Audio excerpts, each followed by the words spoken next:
We do have a Fox 59 update now. An accused serial arsonist admits to setting a series of fires on Indy's near North Side. As part of the plea deal, the suspect pleaded guilty to 7 counts of arson and attempted arson. Fox 59's Jesse Wells has more on the punishment handed down for those crimes. As part of the plea agreement, the suspect faced a minimum 20 years and a maximum 40 years in prison.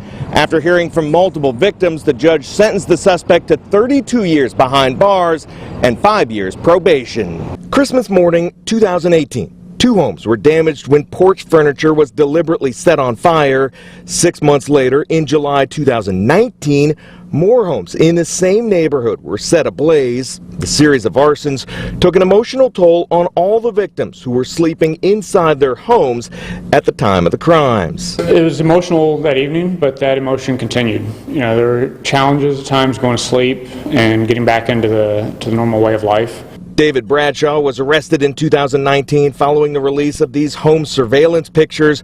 After pleading guilty, Bradshaw tearfully apologized and admitted he set all the fires, including others dating back to 2014. Collectively, the fires caused more than $2 million in damages and endangered nearly 24 lives.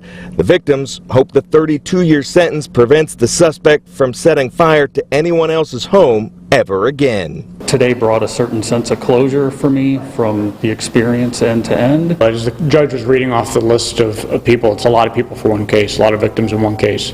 A lot of people were impacted by this. As I mentioned, it's only by the grace of God that somebody wasn't killed or an entire family was killed. And I think the judge recognized the importance of that moving forward that this doesn't happen to others. Finally, as part of the plea deal, Bradshaw gave up his right to appeal the sentence, which makes today's decision final.